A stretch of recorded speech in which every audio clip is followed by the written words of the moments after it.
Two. It's a great day. We're trying to think of ways teachers would get classes to a little quiet down a little bit. Welcome, everyone. It's wonderful to see so many people here. I'll just do a little editorial. This is one of my favorite meetings because we have Parkway's best and brightest with us to celebrate your many achievements in your school building. So we're excited to do that. So in specifically 31 exceptional Parkway teachers chosen by their peers as Teacher of the Year. You have shown dedication to students, hosted community spirit, and consistently demonstrated a commitment to excellence. A special thank you to the Parkway Alumni Association for sponsoring the Teacher of the Year program. The Alumni Association provides monetary awards and crystal apples for the district elementary, middle, and high school Teachers of the Year recipients. Let's first, we'll open our meeting officially with the Pledge of Allegiance.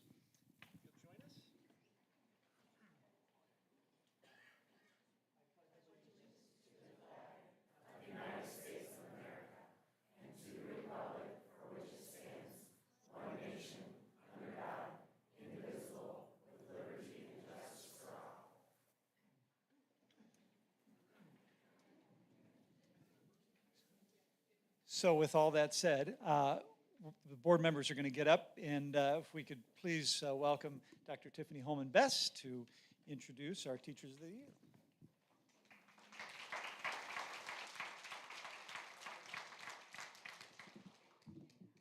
President Todd, Vice President Hopper, Dr. Marty, and board members, it brings me great joy to present our 2025 Teachers of the Year.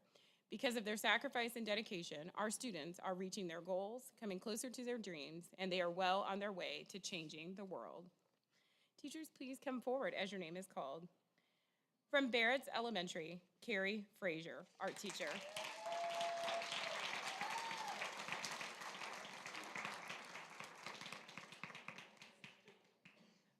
Physical education teacher at Belle Reve Elementary, Jesse Taylor.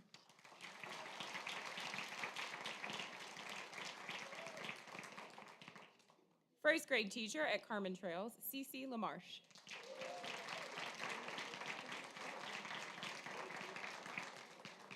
Instructional coach at Claymont Elementary School, Cody Burkett.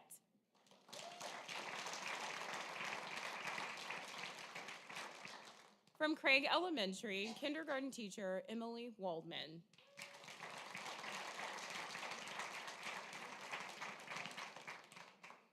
From our early childhood, preschool teacher, Katie Sawyer.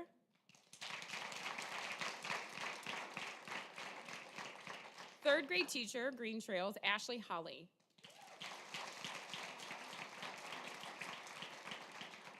From Hannah Woods, fourth grade teacher, Carrie Glenn.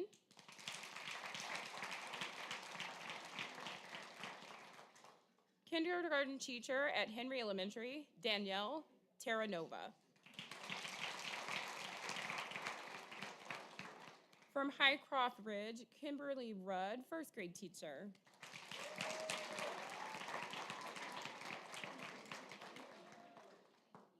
From Mason Ridge Elementary, our elementary school teacher of the year and district teacher of the year, Danette Randolph.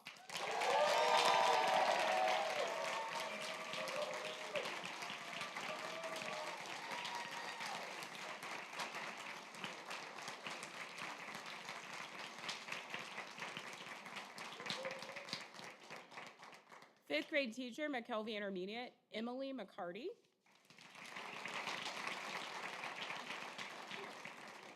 Kindergarten teacher, McKelvey Primary, Lisa Campbell.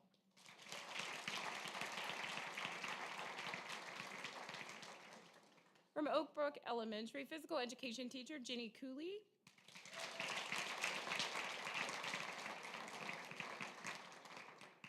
First grade teacher at Piermont Elementary School, Maggie Brady.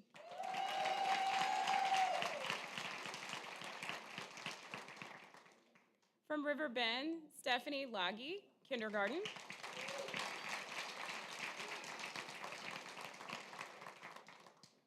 Fifth grade teacher from Ross Elementary School, Barrett Billicky.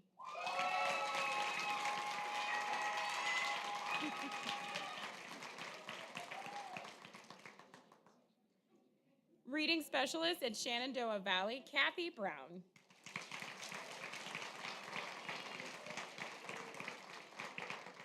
From Sorrento Spring, Megan Lewis.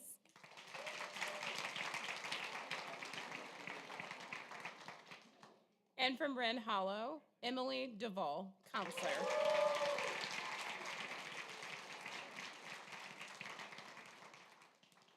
For our secondary schools, representing Central Middle, Allison Boyer, Family and Consumer Science.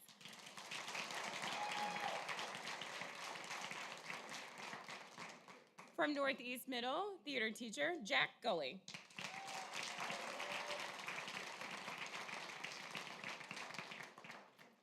Physical education teacher from South Middle, Jess Knowles.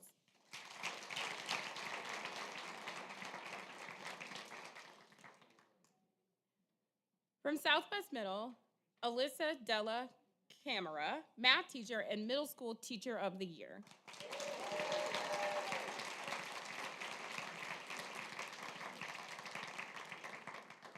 And from West Middle, Jenny Jarrell, reading specialist.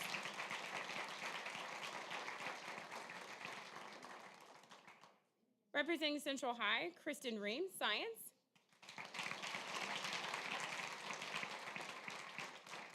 From Fern Ridge, Jordan Noyes, math.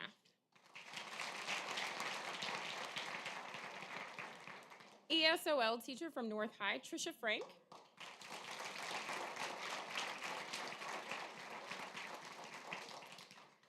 Counselor from South High, Carly Roach.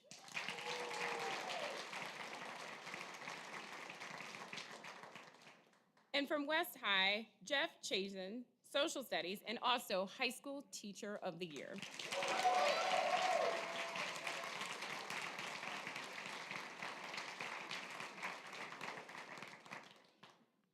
Congratulations to all of our teachers of the year. Thank you for all that you do for our young people here in Parkway.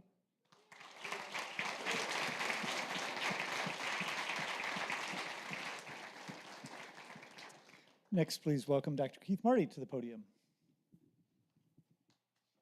Well, as I said over in the cafeteria, this is, as Jeff said, is one of our special nights. And I just want to say, in Parkway, we have so many wonderful educators. And so for those of you who are being recognized tonight, you are very special. Soak it up and know that you are valued, as so many are in our district, and keep up the great work. Thank you for all your good work. And for spouses, children, grandparents who came tonight, thank you so much for being here. This is a great night, as Jeff said, and the board really appreciates all the support. So again, one more round of applause for our teachers here.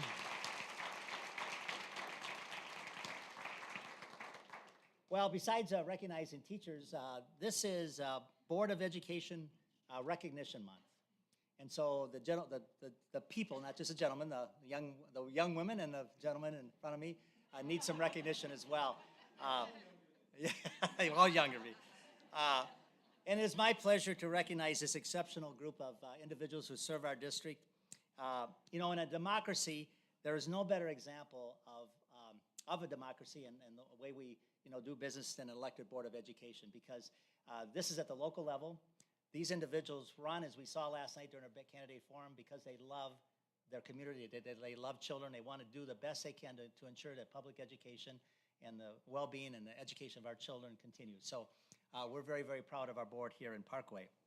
I brag about our Board of Education to colleagues and people I know all over the country, because I think here in Parkway, we have board members who give so much time. They attend activities. They go out of their way to ensure that they're in classrooms, at school events. They are outstanding stewards of taxpayer dollars and resources, and they are certainly always concerned about what is ahead for federal and state mandates, laws, and issues. These are an exceptional group of people, and again, I brag about them. And I want to tell you a story. Back during the superintendent search that we went through in the fall, we had at a meeting some of the search firm individuals who came to share with the board the profile for the new superintendent. And then they stayed on for the whole board meeting. And afterwards, they hung around, they pulled me off to the side, and they said, Dr. Marty, are all your meetings like this? And I said, what do you mean? They said, well, your board members seem to really like one another.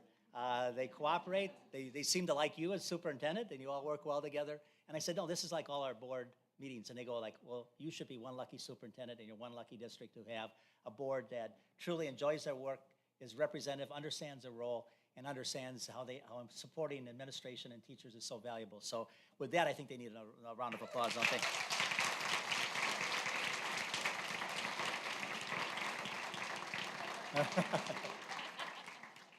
So again, on behalf of the administration, myself, and certainly our community, and I think I speak for our superintendent's action team, and I think the administrators in the room, we know what we have here, and we have something very, very special.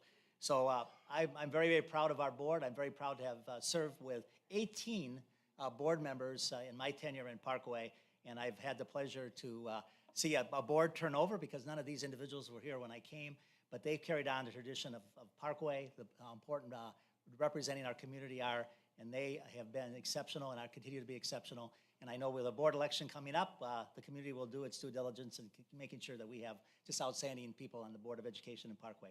So again, congratulations, board members. We salute you as a community. I salute you as superintendent. Thank you so very, very much. Thank you.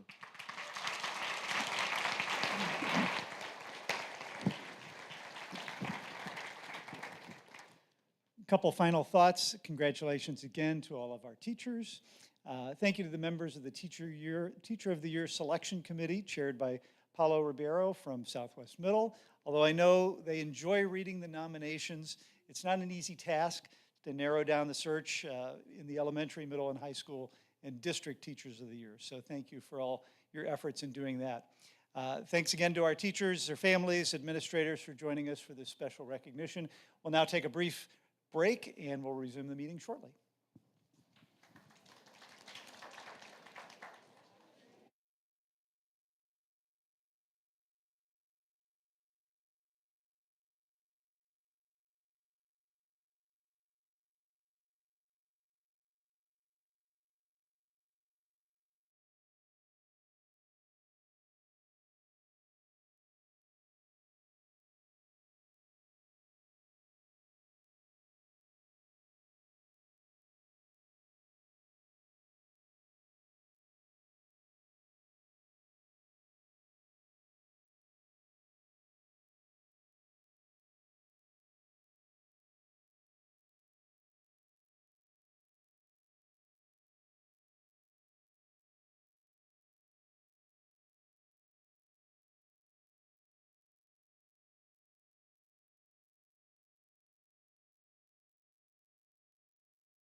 Check, check. Oh, he muted me. Well, I'm ready to be heard now. Can you hear me? Okay, we have working microphones, so that's excellent, thank you. We will proceed with our meeting agenda. First, or next up on that agenda is 7.0, additions, corrections, and/or modifications to the agenda. They include 7.01, addendum to agenda item 11.11, approval of personnel items.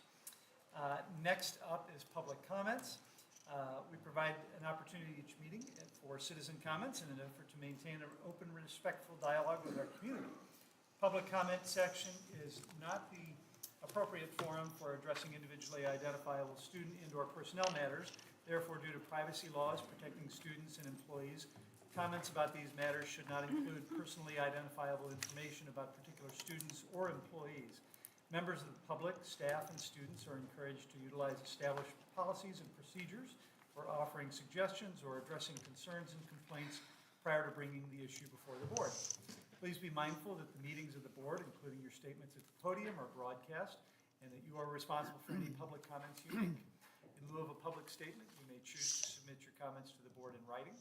Also, due to the time constraints and the need to complete the primary responsibilities of our meeting agenda, we cannot respond during the meeting, so you will receive a response from us in writing. We're always available to have an open dialogue outside of our meetings and can be reached by email or phone using the contact information on the Parkway website. Tonight, I believe we have just two citizens who wish to speak. So I'll call your names and you can join us up here at the podium. First is Wally Upchurch.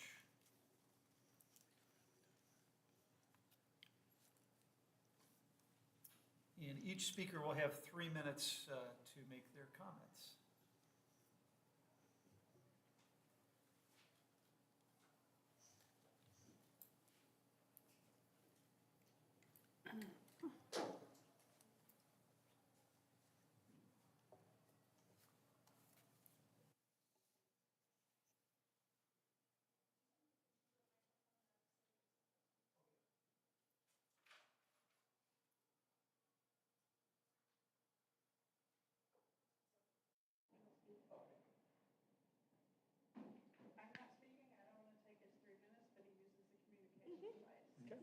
Yep, perfect. Yes, thank you.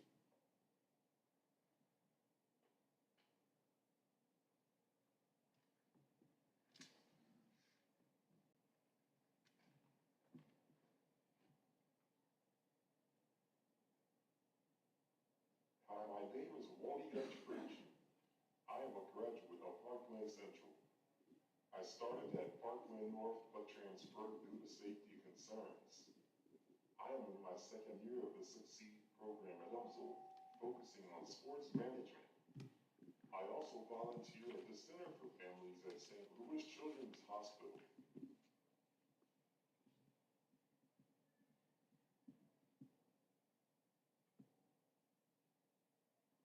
I recently attended a musical at Parkland North and had difficulty getting in.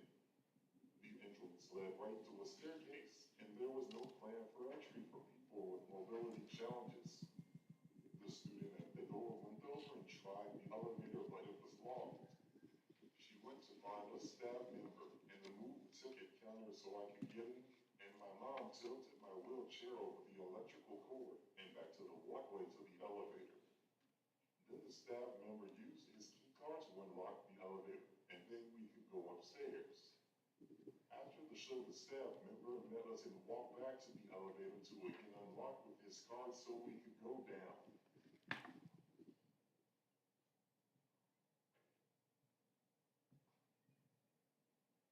During my time as a student in several Parkway buildings, and now a community member, there have been constant accessibility challenges for me.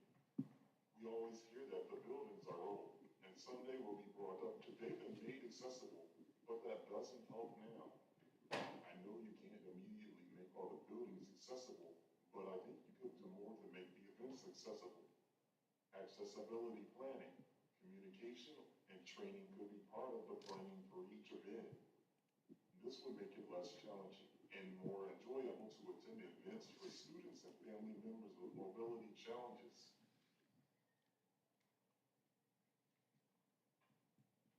I have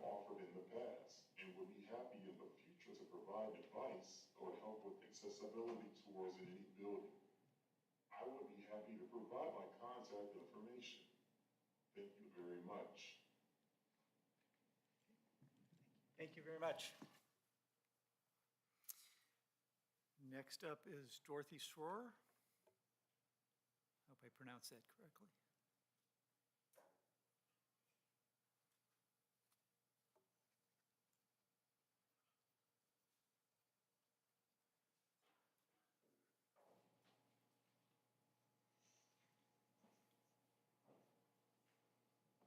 Good evening.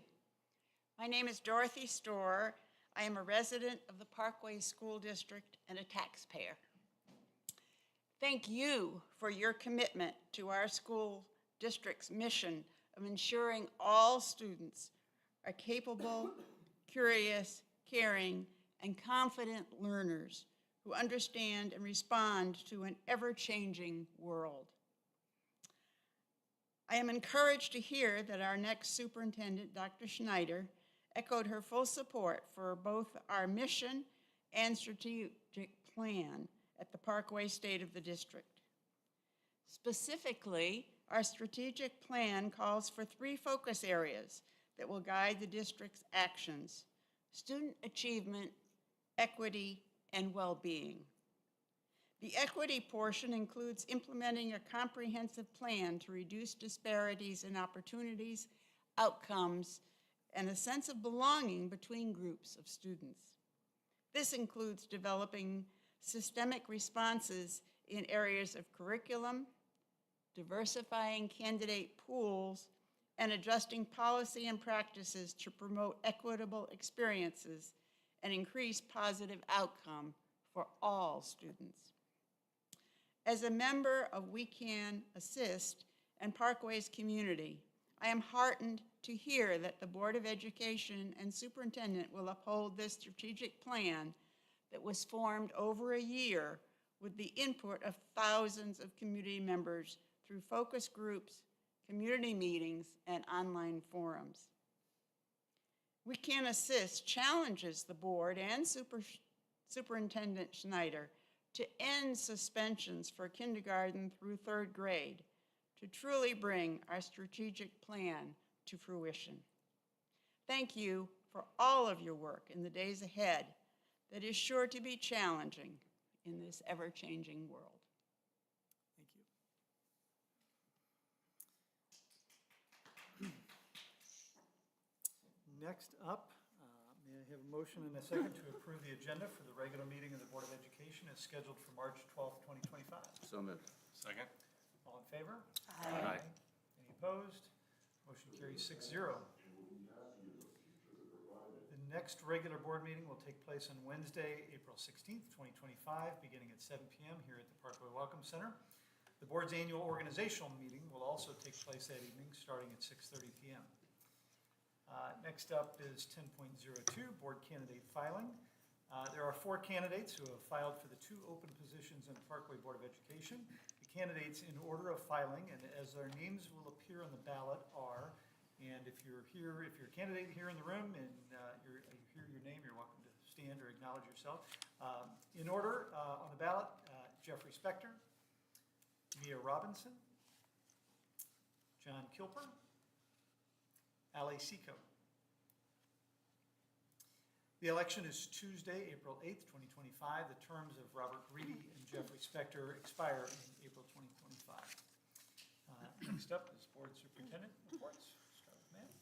All right, I'll try to be brief. I went to the Missouri School Board Association Advocacy Day in Jefferson City yesterday. I'm just frustrated. There were about 150, maybe 200 school board members from across the state came to Jeff City to stick up for public education. And just the fact that the majority is putting forth bills that you may, at the end, find a kernel of we actually agree on something, but the process to get there is so convoluted. And I can go in all kinds of bills that are out there right now, but I'll just pick on one for open enrollment right now. And it passed the House today, so it will go to the Senate. So if you wish to call your state senator, it's Senate Bill 1051. From our lobbyists on the School Board Association yesterday, they said the House bill is kind of convoluted and the Senate bill is actually chaos. just in terms of the financial pieces of it, the cost over it long-term, how it actually could operate. I think there actually is a pathway to open enrollment in Missouri, but the way we're working with right now, they're not talking to school board members in the cities or in the rural areas. And in some cases, this legislation is gonna hurt the rural areas more than will the urban areas, just for transportation costs and move kids around. So I encourage you to, it's a lot going on legislatively at the federal and the state level, but if you can, take a little bit of time, look at Jeff City, because they're moving things through pretty well right now in general, even beyond public schools, and pay attention, because there's a lot happening right now. It's kind of sad, sorry about that. Gonna follow that. Yeah, good. But to follow that, something that we all attended was the joint legislative breakfast, not far after our last board meeting. It was with Parkway, Rockwood, Pattonville, and Special School District. A few of our legislators were there where we got to talk about some of these issues, and it's always a good event where we do get to kind of bend the ear of our local legislatures on things like this. I was also able to speak at the Spirit of Excellence Award award night. Truly an amazing night. I mean, the kids that are being honored there are amazing students, amazing stewards in the community, and it truly was an awe-inspiring night. As a parent, I did attend a fifth grade concert for the last concert I will have for that fifth grader in the Reed Trails. It was amazing. And then I'm going to do a little shameless plug for my wife. She is starting a dance team at Parkway Central Middle for any of those who are interested. It'll feed into the high school, and she's doing a great job, and just wanted to give that little plug. So, as Mr. Spector said, we did join attend the legislative breakfast with our fellow school districts, as well as a few of our representatives.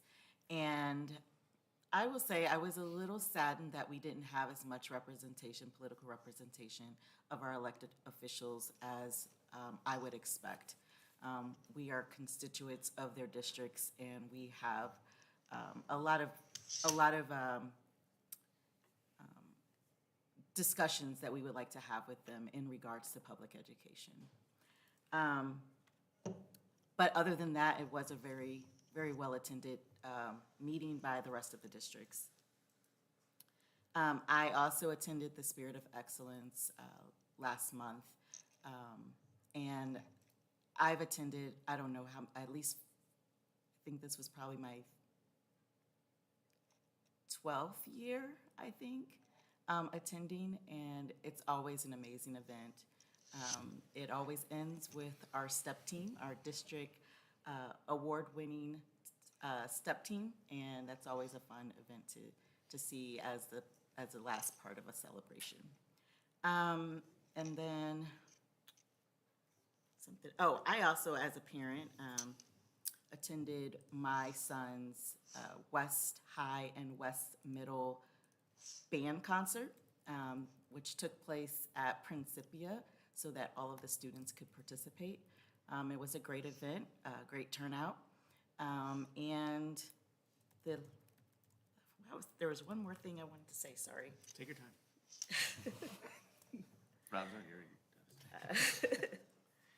I don't remember now, but, I do. I just want to congratulate all of our teachers again. I've said it many times that our educators are the backbone of our school systems. We have amazing educators, and I appreciate everything that they do for our students every single day. That's all. Thank you.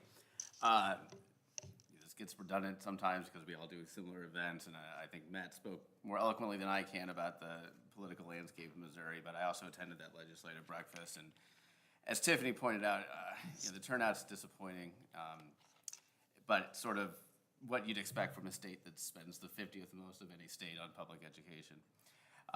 But it's on us, as Matt pointed out, to kind of be advocates for ourselves, and as hard as it may be in this political climate. I'm considering joining a dance team at Central Middle, so good looking out.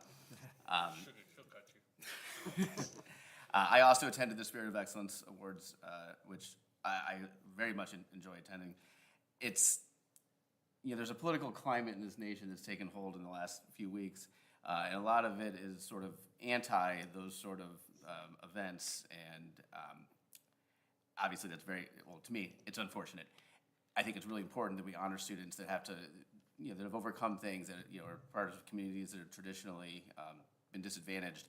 And the opportunity to celebrate those kids isn't at the expense of anyone else, but it's, a pat on the back for some kids that have really put in the work, and it's a really special night, and obviously, I keep saying obviously. And the STEP team performance is always great.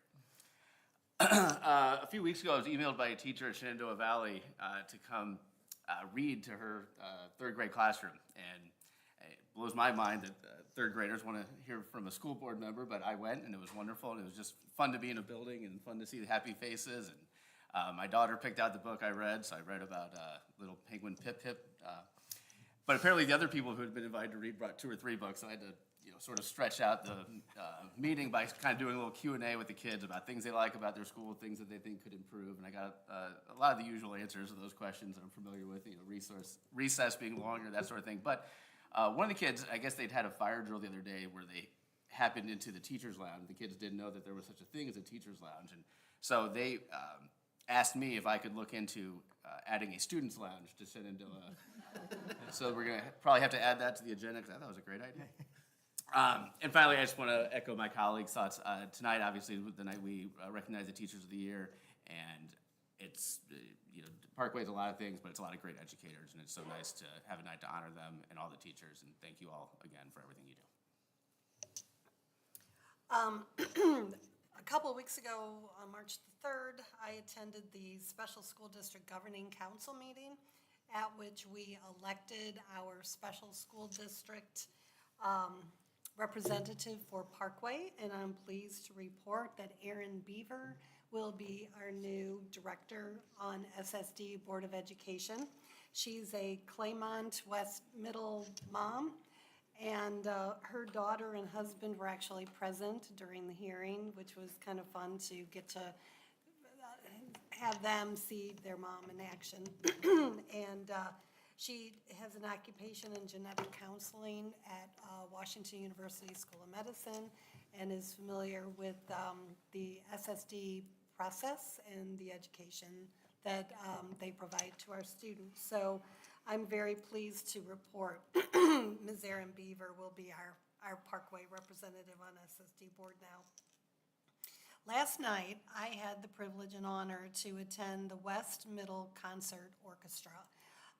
This orchestra, if you heard them at the district, State of the District address, are just absolutely phenomenal, and they will be next week. They're under the direction right now of Rebecca Pantano. She's been here a very long time, and they have been auditioned and selected to compete in the National Orchestra Festival sponsored by the American String Teachers Association. They will be going to Atlanta next week to do that. And we just couldn't be more proud and really root these kiddos on. There is such talent all through Parkway. But as I said to another board member during the district address, you wouldn't know this was a middle school orchestra. They were so good. So, kudos to them. Keep it up. We're very proud of you, and look forward to the outcome of that competition. We also finalized the Puma contract, which is on the agenda for approval tonight. So Mr. Todd and I and Mr. Schindler attended the last communications lab with them to go through that process. So we're pleased that was finally come to fruition there. We're in a busy time right now. There's competitions going on, sports events going on, kids are taking tests, exams, ACT, basketball games. We're in the big prime. I mean, you could just think of all the millions of things that are going on in Parkway. I couldn't be more proud of this district right now. And looking forward to some exciting times in our transition with our new superintendency. That's pretty much it. The only thing that I would say about the legislative matters, I too attended the breakfast. We just got to keep plugging on, and we need the help of our community to get hold of our legislators. And I think it was enlightening to the ones that were there at our breakfast to hear from board members and from district administrators just how much and what kind of impact their decisions are having negatively on our school districts. And the more we can get that message out, not in a complaining, whining manner, but in a collaborative way of, let us work together to come up with a better idea or a different way, not one that has such negative ramifications for not just our district financially, but our students too. I mean, this whole idea of open enrollment and having kids being, travel great lengths and distances to get to school every day is just, we have to come up with a different way to address whatever the desires of the governor and these legislators are. So we can only do that through communication and collaboration. So we will continue to pound on their doors. We will continue to send the emails. We will continue to educate ourselves because it's important and it's necessary that we do that. And we just need to keep plugging on. So that's it. Thank you. I attended orchestra events last week. Actually, the all-district orchestra concert last week at St. Louis Family Arena.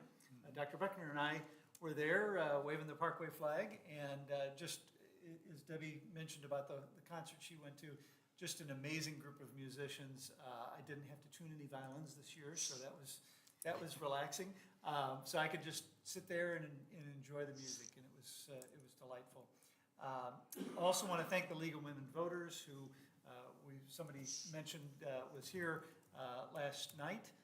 They every year they conduct a very professional and thorough evaluation or a panel where the public can ask questions of each of the candidates, and all the candidates did great.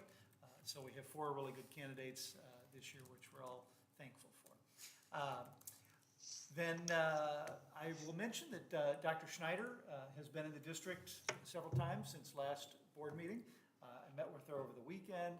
I know she's been in district buildings the beginning part of this week, and she is more committed than ever to be present as much as she can during this transition period going forward. So I know Dr. Marty spent quite a bit of time with her, just continuing to chip away at bringing her up to speed before she really hits the ground running this summer. And then the last thing I have on my list, there were a lot, probably 60 nominations for Pillars of Parkway this year. Pillar of Parkway is an award that's given out each year to a select group, usually 4, 5, 6, 7 people who are true pillars of the Parkway community. And it's my pleasure to announce that Dr. Marty was the recipient of one of those pillars this year. So congratulations.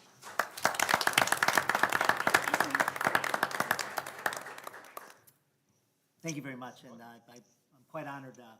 I've sat through a lot of appreciation nights because that's where we'll have further discussion, but we have so many people in this district that have been honored and who get nominated, and so I'm very thankful and very appreciative of the recognition, so thank you so much. Thank you.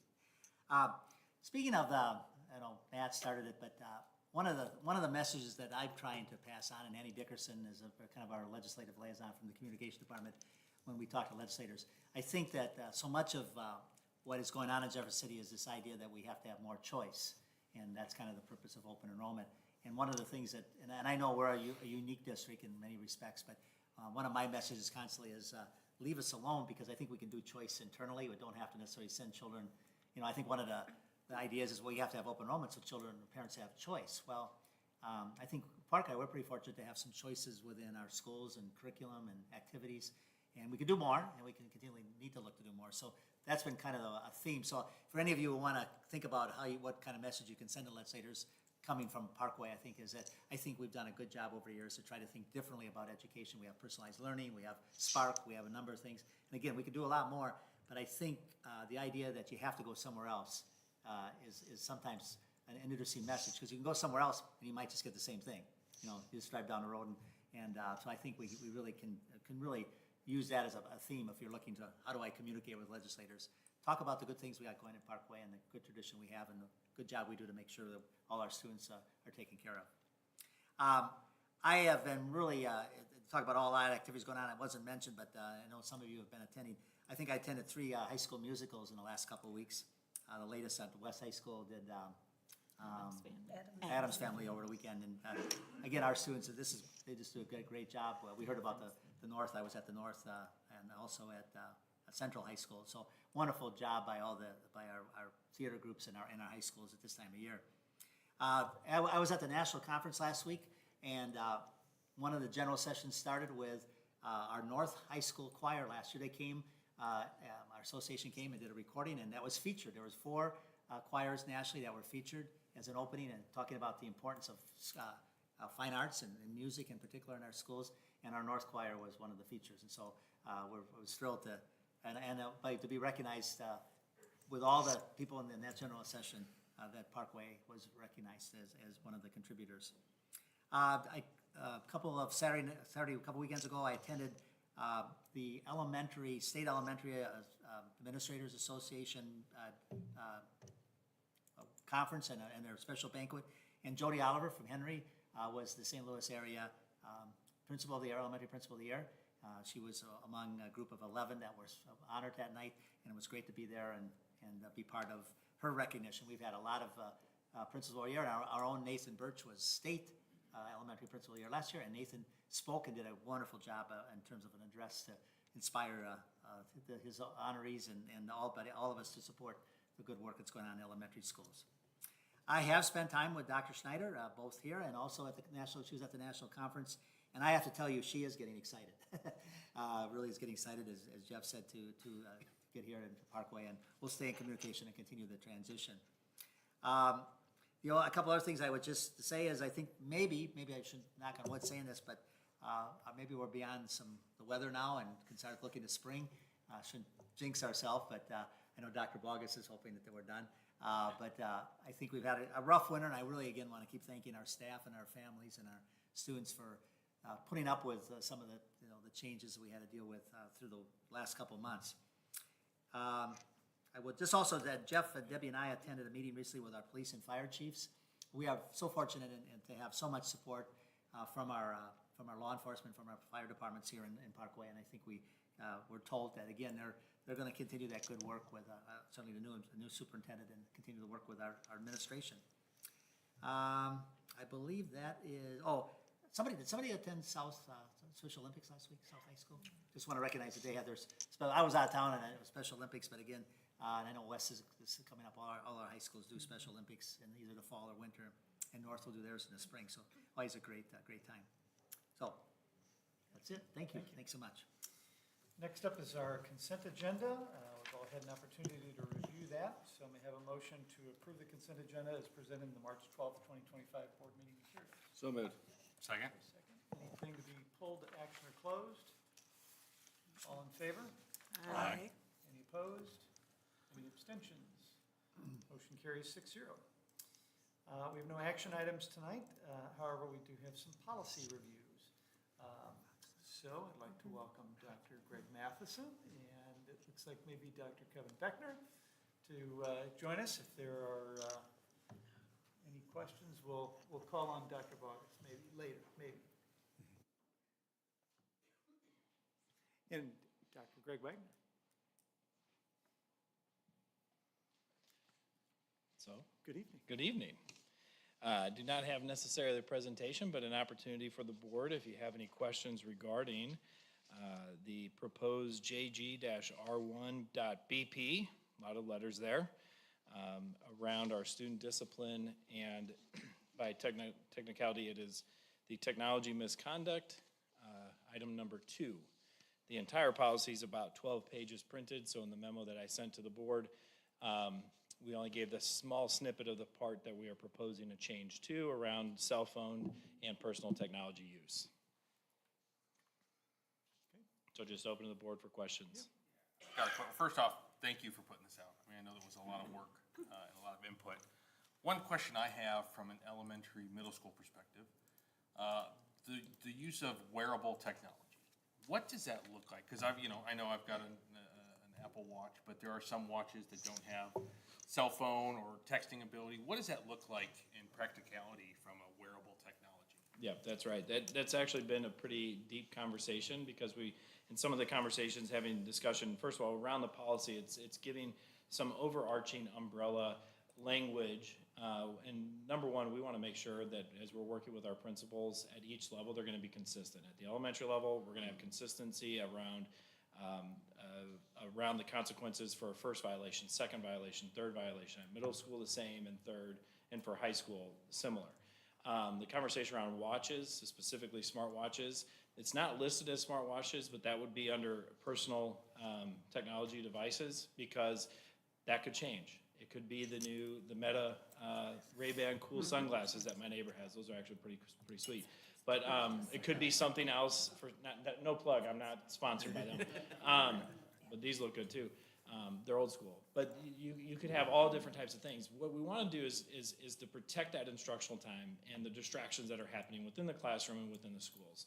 So what the middle schools and elementary schools are looking at and discussing is at the elementary school is actually not having those and having them on during the time of school. At the middle school, they might be able to have them on, but not be able to utilize them for the use of the cellular technology or the Wi-Fi technology to connect with other people. That's going to be a challenge. It's going to be a challenge on how do you monitor and use that. Our main goal is the cell phone use is really what's at rampant at the ages that we're seeing in the schools. So that's further discussion needed on how we're going to do that. But the smartwatches at elementary is actually a major concern that our principals are saying and seeing.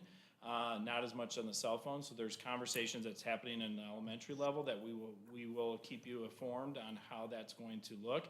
This policy gives them some guidance, but they're going to come up with the more direct procedures and what that will look like. We'll make sure we communicate that effectively to parents in the student handbooks that come out this summer. From there, it will be very clear on how and what that looks like by the nuances that you're asking. Thank you. You're welcome. Just a quick follow-up to that. So with the smartwatches in elementary school, are there already issues that we're seeing with the smartwatches? According to our administrators and teachers in the classroom and from what we saw through survey data and some discussions we've had, they are seeing that our elementary age, especially as kids are getting older, that they're coming in with smartwatches that are able to connect to the internet or to cellular and getting actually calls and texts from their parents without a cell phone on them. And in fact, a little brief story, this is just a one-off. A delivery came at an elementary school most recently to a student that contacted their parent through their smartwatch to bring them lunch. Yeah, I mean, funny, kind of, but that is a distraction, and yet those are some of the things that we're trying to work through. It was a parent, not like DoorDash or something? Yeah, no, it was a parent, maybe also DoorDash, I don't know. Good question, Mr. Seltzer. Yes, Ms. Hopper. My question, well, first of all, I had submitted some questions ahead of this meeting, so thank you very much Yeah. for Dr. the Beckner in-depth- helped also. We both kind of Thank tagged in you. because it crossed over. I would say I'm working on this policy revision side of Okay. this, on the discipline side, working with Dr. Wagner and Dr. Beckner and a team of educators and many others have worked on the study, as well as a focus group with high school educators most recently. And then we met with principals in the last week to kind of go through some very specific pieces on how we're going to work through consistent follow-through and procedures on following these policies if the board approves them. So that's somewhat of my question. My other question, are we developing a separate cell phone policy? Or is all of this going to be wrapped into just the student discipline policy? Correct. This discipline policy only.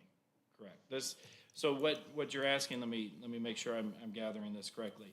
Are we writing a separate cell phone policy? That has not been the direction that we are headed. Our discipline policies are what we have as a district that guides us, that is this JG-R1, which is from assault to fighting to all kinds of different things that could happen within a school, to disrespectful speech, the things that Dr. Wagner and I get to work through with administrators on time to time, because sometimes students may accidentally make mistakes at school, and we have to work through those. So we have to have a clear policy on school discipline and how we react to those things. And then we're working through, just like we do in those areas, we work out there's a student handbook that gives guidance to principals that communicate to our families, kind of here's exactly what this is gonna look like in our schools, and we're trying to make that a very consistent thing. But that would not be a board policy, that would be how we are implementing the policy in the schools. So more procedures. More procedures, that's correct. guidelines for That's that. right. And just one more clarifying question, I'm sorry. ahead. On, on the grid that you sent us in your explanation because I was concerned with how harsh Right. the Understand. discipline seemed as it was currently worded. And now we have kind of a stepped first offense, second, third, fourth. Is that what's ultimately going to be proposed, or are we still looking at what was originally sent to us to consider? Right, so within, even currently I'm gonna use other policies as kind of an example. Other policies give administrators kind of a overarching umbrella of here's what you can do within the policy and within what laws, kind of guidelines that MSBA kind of gives us to be able to utilize. Under that doesn't mean that we jump straight to 180-day suspension or an expulsion for instance, a second or third offense. But what it does, it gives the opportunity to say, we can create procedures underneath this. For instance, in high school, what we sent in the memo, something like confiscation, the student gets turned into the office. At the end of the day, they can get it back. On the second offense, it could be turned into the office at the beginning of the day, they get it back at the end of the day. Those would all be consequences in going down that list. But let's say in a situation on a board, if it's written directly in board policy, if that's not working for the schools and we need to pivot and change, we would then have to come to the board and say, hey, we now need to make some procedural changes every single time. But having an overarching policy that gives us kind of a menu of things that we can fall underneath allows us to be able to make and pivot those changes as needed. And that's how all of our policies are fairly written around student discipline. So, But we want to, I'm sorry, we That's want to make okay. sure it's So- consistent and the yeah. principals No, are in I agreement to do understand, that. Yeah. But as it's currently written in the policy, this grid, this chart, the first, second, third, fourth. Right. That would be under procedures, That's right, not the Policy. actual discipline policy. correct. And I can understand, I know you shared some questions and concern. If the board, it is your purview to say, Greg, we want to go back and we're not comfortable with ISS being on a first choice that we could do that, or expulsion or 180, we can revise and come back and say, we'll take those off the list for subsequent offenses. That is currently the way technology misuse number 2 is written in policy right now, as MSBA, as we did the J policies several years ago, had recommended. But if that's what the board would like us to remove that, we would be able to do so. What I would recommend, though, is to still keep those first offense and subsequent offenses in policy as general, because then we can work it procedurally with the principals so we can have effective consequences to change behavior versus having to every time come back to the board if we needed to potentially change how we are effectively using those consequences. So when we're talking about procedures,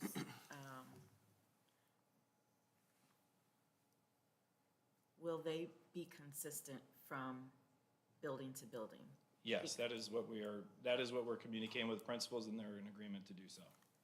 Because that's my biggest concern with the way our discipline policies are right now, is that they're not necessarily very consistent building to building. And what one teacher or principal might consider a minor offense, another would consider a major offense. So that student at a different building could be getting a much harsher discipline recommendation than at another building. That's right. And I think it's important that we do this with fidelity, that in every classroom, the expectations are set and that the procedures are clear. From high school to high school, it's the same, and from middle school to middle school is the same, and elementary to elementary is the same. And that's what we're working towards, and that those discussions and our principals have had really robust discussions, along with a high school team that came together with teachers and input, that I think we were able to tackle that. And it is something that is a little bit different within Parkway. A lot of times it's been at the building level autonomy to make some of those decisions, but something like this and a big change within our district, it's essential that we get this right and that we've taken this time over this year to get to this point and to have that consistency through the levels.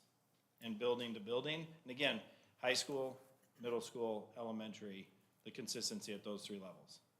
I do want to commend you all for taking so much time and thought in surveying the public, the teachers, parents, students, looking at other districts and their practices around the region and the country. I feel confident that we're moving in the right direction because you've put so much effort and so much time into doing this. So that speaks volumes to me. I wanted to ask a couple of things. One, we've been telling students for the better part of 7, 8, 9 years, bring your devices, we're gonna use them in class, and we've encouraged the use of devices. How are we going to now make that shift in a way that students aren't Always taken with the aback devices. by some of our change in direction? I think that's going to be a good question that is a challenge for us. We're going to need to communicate the importance of the learning that's happening in the school. We are removing personal electronic devices. Our students all have, depending upon the level, our Chromebooks, and I can let Dr. Beckner kind of speak towards the curriculum side of this shift. But I do believe that is something that we need to challenge and face. But I also think that in the first couple months, there's going to be some growing pains with this. But I also know some other school districts that have gone through it. If done with fidelity, they've seen on the back end of this a lot more engagement in the classroom. And I think there's a lot of positives. But Dr. Beckner, I think, is a good time to segue over. I'll be close seconds to answer more questions. Yeah, it's an excellent question. Of course, as you noted, we are one-to-one with Chromebooks with our students in the classroom. And our Chromebooks could do almost all of the things that our students need to do in the classroom. As far as the curricular side of it, the policy does still allow for exceptions for specific academic usage. An example would just be, if I'm a journalism student and I'm doing an interview and maybe I'm recording that interview on my phone or I'm taking pictures, that would still be something that we would allow, because we'd say, you can't carry a Chromebook around and do that in any reasonable sort of way. Or our Spark students who might actually be traveling frequently to go meet with their business and industry partners. So there will be limited exceptions such as that. But for the most part, our Chromebooks can do those things that we need our students to do on a daily basis. As far as communicating and how we make that change, we did include our secondary students in the survey data. I believe the board has seen that survey data, and we recognize that our students don't particularly like having their devices restricted, which is not much of a surprise, which is actually what has gotten us to this point, is they don't want to be away from their devices, and because they know all the things that they do on those on a daily basis. But including them on the survey has communicated to them, this is coming. I have my own high school student who's told me, Dad, I don't like this. I understand, but this is a thing we need to do to make sure we're taking care of our kids, their well-being, allowing them to remain focused in class, responding to our teachers' concerns about distractions so that they can stay focused, so they can build their social interactions. Even our teachers who said, look, I have this well managed in my class, it's not a problem, but I'm really concerned about our students' well-being. Yeah, so are we. We want to make sure we respond to that. So we've already brought our students into that communication, just even through the survey, but we will have to communicate, which is why I'm really grateful for our communications team and all the great work that they've done, lining out. I know I shared some of that with the board through the questions that you asked earlier this week, but that communications plan is extensive because we need to make sure that they know what's coming, that they're not surprised, that we are very clear about what the expectations are, that we're very clear about those procedures, so that before students return in the fall, they have a really strong understanding of what's going to be expected, and that families know that as well, so that we can all be on the same page and support our students and our teachers in this effort. And this is sort of a follow-up to what Tiffany was going to. Obviously, we're going to have building, every building is sort of in the elementary, middle have the same standards. I guess a challenge I could see is an individual classroom teacher saying, you know what, it's fine. And looking at, okay, how does that impact the other students that don't have that teacher? It's a challenge I see. I don't know if there is an avenue to try and check things like that. But it's just a challenge I could see where certain teachers within a building would allow it without any consequence, and there are others who would. Is there any way, we're looking forward on a way to maybe help? Yeah, I won't name the district, but just 2 weeks ago, Moira McCracken, our president of the PNEA, and I had a chance to visit with another district that's about 3 years down this road, and they were very candid about the conversations they have to have with staff to say, this is a universal, and when you don't follow that universal, it impacts everybody else in this building. One of the assistant principals said very openly, this is a teacher that I've had to have multiple conversations with, but we have to set that tone and expectation that we are in this together or it doesn't work. And that doesn't mean that everyone will automatically do it, but we have to be consistent in following up with those things and making sure that we have those conversations with individuals that aren't following it. Because as soon as, you have, why can't you be cool like Mr. Spector down the hall? That's gonna really impact everybody else, right? And so, we know that that's gonna be certainly a piece of it. This particular district, like I said, 3 years in, said, cell phone misuse is still our #1 discipline problem in the school. So just having the policy isn't gonna automatically fix it because our students have become so accustomed to having their phones with them frequently, checking them all the time, responding to other people, that for many of them, it's become a habit, right? Just, I pick up my phone, I know I'm guilty of it, I'm sure some of you are guilty of it, where we just get these routines, I pick up my phone, I start checking whatever, so we still have to certainly train everybody. That doesn't just include the students, it includes the administrators, the teachers, that we're all being consistent in enforcement and making sure that if we're not doing that, our students are gonna slide back into the patterns that they've already developed, and we'll be right back where we have been, and certainly we don't want that. And this will touch on discipline, and maybe this isn't exactly the right, policy perspective to ask the question, but, if you were to survey these, leave the students out of this part of it, but if you were gonna survey teachers and parents and say, if you did want cell phones in a building, why would you want them? I'm guessing the biggest answers would be, so I can message or call my kid if there's a safety issue or a, ride home issue. But I'm guessing almost none of them would say, I want my kid to be able to go on Snapchat and Facebook and Instagram while they're at school. And so what I'm wondering is if other districts have any policies that touch on not just phone use, but what the phone is being used for, as far as, phones are going to be in our buildings, but can we legislate out the use of social media? And from a technology point of view, I think Twitter is blocked by Parkway Wireless. Is it possible to block all these platforms, and is it feasible? Is it something that's even considered? Don't drag me into this. Well, Just because, as you said, when we have a disciplinary hearing, almost every single one of these issues stems from somebody doing something stupid on social media and it causing a disruption. So you go back 10 years, and that was a mode of control, is blocking, in general, social media on the Parkway network. The issue is, in those 10 years, everything's moved off of our network. So we actually see fewer infractions, in my opinion, on our network. Most of it is happening on personal devices, on personal cell phone plans, that it never touches our network that we could implement any sort of protection against. So like, It's on cellular. right, but mine, well, all right, I guess I'll boom around. And now, here I am. I am not an attorney. This is for the people online and anybody else wondering, and the attorney that asked the question. When we have a cell phone infraction, what we don't want to get into is opening up the phone and digging around of why they were on it. And getting into now a speech and a personal property portion of this. And that's actually why this policy says the use or display of cell phones. Having it out would be a violation, because we're not going to say, are you using it or not? Having it out and being on display, because our students are very good. I have 3 daughters. They're extremely good at dinner. Somehow they're looking down. They don't have their phone. I promise you they do, but it was out, right? Like, that's the display, because I'm not gonna go and look for a stamp of a Instagram post or a cell phone or a text message or those types of things. Like, that becomes intrusive now to Right, their it only makes privacy. sense if we So- could somehow That's cut right. it off, which I thought you could, since I can't ever go in, not that I try to go on Twitter during our buildings, but if you can't do it, I get what you're saying, that Yeah. that's a non-starter. Yeah. I mean, I think these are great questions, and I think for anyone that's gonna watch this, because I know that's what people are also wondering, is why can't we just limit these things and not limit all of it? Because parents are gonna wonder if there's an emergency. Well, if there's an emergency, we could contact the school building, and we're gonna have to work with school buildings on how, if there's something that's going on, how are we going to think 20 years ago, how did we communicate in the classrooms and get things out? That's other challenges that we're going to face if that's the mode of operation that we need to move forward with.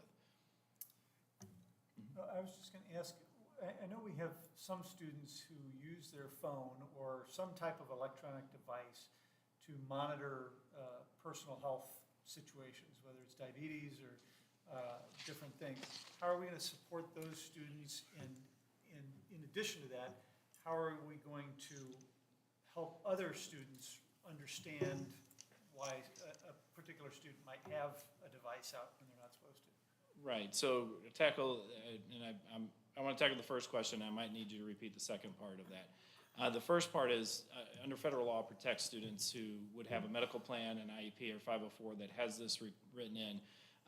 Americans with Disability Act, people that have personal devices to be able to communicate, those things are very essential. We want to make sure everyone has access to what they need for access to their education, and that would be written into their education plan or a medical plan that way. So that is something that we would make sure those teachers, of course, would know, the people in the hallways would know what those students have access to. So those are very few that would be able to have that, but if that's written in those plans, we would be able to ensure those students have access to what they need, absolutely. And then the second question, Mr. Well, Howard. really, just if Joey pulls out his phone to check his blood sugar level and 20 other kids in the class say, why does he get to have his phone? Right, well, You we've got also. to protect the privacy of the That's right. student still. We really wouldn't be able to say it's because he has diabetes. We would say, well, each student has, we would have to give that teacher some very, very language to be able to utilize in that, and that's something that we would be able to come up with. I don't want to give that language now and it'd be incorrect, but that's something we would have to help those teachers with. Can you give us some examples? And this may need to go to Greg Wagner, but so under the new policy, it's proposed we're gonna say when elementary and middle schoolers can or cannot use their phones, and then a second paragraph about the high school kids. And in each of these, in all of these cases, a first offense could be in-school suspension. And then a subsequent offense, which could be only their second time, could be up to 180 days out of school suspension or an expulsion. Yeah. Under what circumstances would a kindergartner get an in-school suspension or an expulsion for using or bringing it out once or twice? Debbie, we gotta be tough. I mean, And I would Ms. say Hopper, this is where I'm trying to Ms. Hopper, understand. they wouldn't. It wouldn't just They be Where I wouldn't. say I think it's elementary. too harsh, this is where I'm thinking. They is- wouldn't. I can answer that. They wouldn't. They wouldn't, because and that is where, in here, we may need to, from your direction as a board, look at and strike through that in-school suspension on the first offense or that expulsion piece on that subsequent offense. There could be situations of which, and I can't propose offhand, to where something major, a disruption has occurred because that student has that cell phone, or something else has caused mass panic because of something that has occurred with their phone, of which we are now going to need to react past what is currently in a confiscation situation. And that is what the concern would be, and to not know what that exact situation could look like, or some kind of hacking situation, or some kind of something else that ties back into that use in that classroom, gives us that leeway in some forms or senses, but there's other policies that we could tie that into as well. So there's this both and here that I'm not trying to talk out both my sides of my mouth, but it would be comfortable to me if we did remove part of that at the board's discretion. This is what MSBA, as far as the Missouri School Board Association language was. There were little small tweaks I made just with the word student conferencing from before, from the previous policy that we had already approved. That's why I didn't make any changes before. And I think you kind of answer, any major disruption, I think, would probably fall into another bucket of the disciplinary policy. Disruptive speech. Conduct. Right. And so I mean, to Debbie's point, if we did take out the suspension, assuming there aren't, we could maybe have a brainstorming of what potentially couldn't fall into the other buckets. But I do understand what Debbie's saying there. as long as we are comfortable that if something severe were to happen, there is another avenue to potentially discipline if needed. I mean, that would make a little bit of sense. Greg, one of the things that people ask is, where are students going to be able to store their cell phones? And I know there's been some discussion, and I know Kevin wants to respond as well. So, like Dr. Matheson mentioned, we brought together a group of educators, particularly at the high school level, group of high school teachers, administrators, principals, to really walk through the exact, how will this work?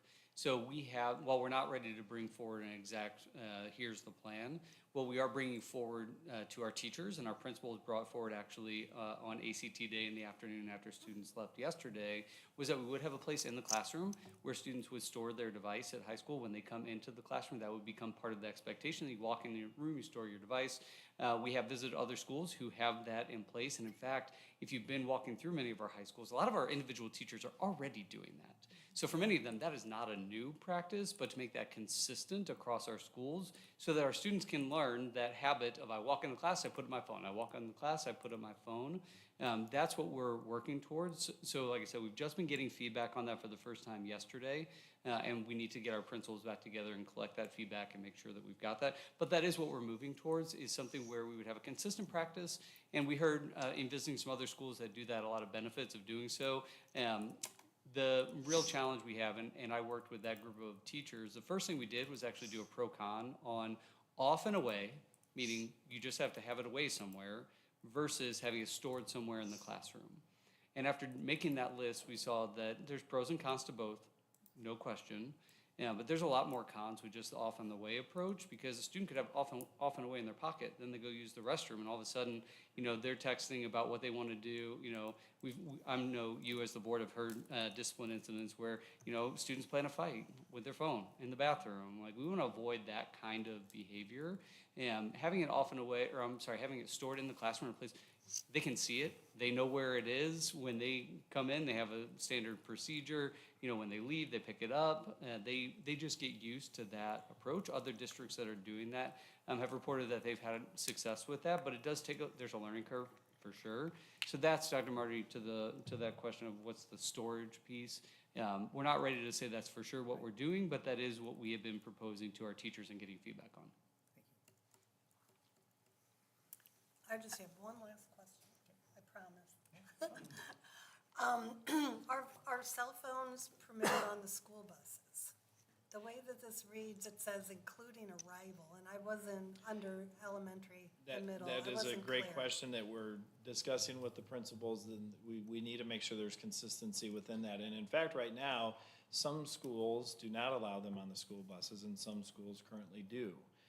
And so that is in discussion of what that is. As far as the way this policy is written, that arrival, is that arrival on the bus, or is it and on the way home, or is that arrival at school in the school times? And that is something that we, again, will need to finalize what that determination is. But this language, either way, would work. It has to be consistent within those procedures and communicated to the students and communicated to the families. One thing I will say to that, I know we have been exploring GPS on the buses. I know parents do use those devices to help see when their kid does arrive at school. So until I think we are on the GPS on all the buses, maybe that's something we kind of look at, because I know that is a tool that parents use to make sure their kids get to school on time and where they are. So just something to think about from a bus perspective. And to that point, there was a perfect example right in front of my house yesterday. There was a situation between a school bus and a concrete truck, and nobody was going in either way. And a student got off a bus, and the parent came to pick the student up because we didn't know how long that school bus was going to be stuck by a concrete bus or by a concrete truck. So that's an example of it would seem appropriate that if somebody's got somewhere to be. Right, and it can be hard to manage for the drivers with a lot of the other things that are going on as well. Is what we're intending this policy to be is the protection of that class time and that school time. And so, but this is just a discussion of just being transparent. Some schools say no on buses, some schools say yes, so there's some more discussion and pieces that are on there. I've written down some of your comments of what the board may prefer, and we'll talk with our administration about that as well. So I'm sorry, I have one more question. Absolutely. But then that's it for And- both of you. No. And it's going back to the smartwatches, because I don't have any elementary students anymore, so I wasn't really focused on smartwatches, but I do have friends who have elementary students who, instead of getting their kids cell phones, they got them watches for the same reason, to be able to know where they are. Because they don't feel that their child is ready to have a cell phone. So if the child is taking, well, one, how do you expect a kindergarten, first grader, or second grader to take off their watch every day and then put it back on every afternoon? The same way for the first 1,000 years, we all, We've never, I'm sorry, kids, the way some of these smartwatches are for the little ones, they're not easy to take off. No, I mean, They're they don't- designed so that they don't come off. I got through kindergarten without a smartwatch. I feel like it's possible. Yes, but we also didn't have GPS and all this other stuff. I think the conversation we're having with elementary administrators is definitely one that we're going to need to talk through what those challenges may be and what they'll face, in their procedures or what that may be. And I can't speak to how hard it is for kindergartner. I was a high school teacher and principal, but when I'm at the elementary schools, I think that they're capable to be able to take something off and put it in their cubby or put it in their pocket someplace and store it away. At the same time, And I also remember to see put them it trying to back put their on. crayons away, and it's also very difficult too. So I will let those experts help lead that discussion, but we will come back and keep the board informed on where we're at in those pieces. You know, among the legislation, Matt, you were talking about, I think the legislature is dealing with cell phone at the state level, and particularly bills are pending that would, in some fashion, outlaw, but I would imagine it's still gonna be up to the local. I can't imagine them getting into the detail we're talking about here. It's mostly to have a policy in place. Yes. And so I think it would still, I think that this work is significant, because whatever the legislature might do or not do, it's still gonna be up to us to certainly administer it. Kevin looks like he has a comment. And that'll feed into school choice. The kids will pick the school where they can use their phone.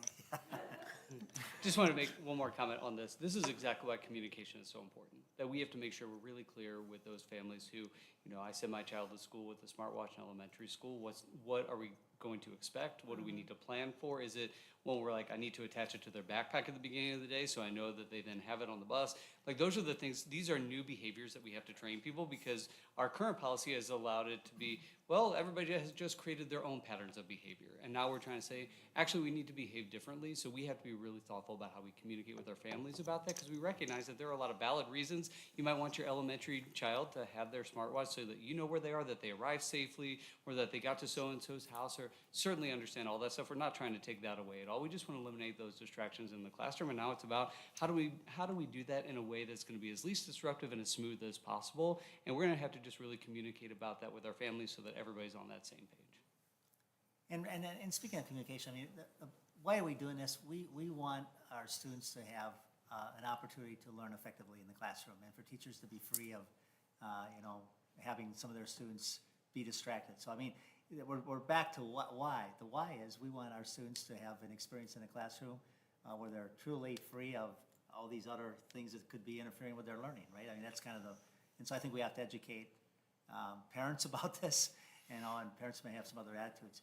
The world we live in is, who knows what we'll be dealing with in the next 5 to 10 years. I think somebody mentioned that already. So I think we have to continually come back. What's really the objective here? Are we anti-cell phone? No, but we want to have students have the best opportunity. So our rich curriculum and our rich opportunity in school can be achieved. Go ahead. Mine's kind of a last question, really. I'll say, We've had a lot of those. I have one here. With the way I read the policy, it currently does not apply to the school board during board meetings. So I will recommend at the first meeting we have in the fall, we have little pouches right back there. And we all come in, at least for the first meeting, put all our cell phones in the pouch. I think Mr. Seltzer texted me to wrap this up. That's what I saw on my smartwatch, so yeah. No, thank you for Does that. that mean no board members can watch games? I know. How are we gonna make snarky comments to each other? Just like the kids, we can certainly be great examples for our Passing students. notes. That's right. I like that, Matt, that's actually, that's good. So that was one policy of the 4 that we have to review. Do any board members have questions on the other 3 policies up for review?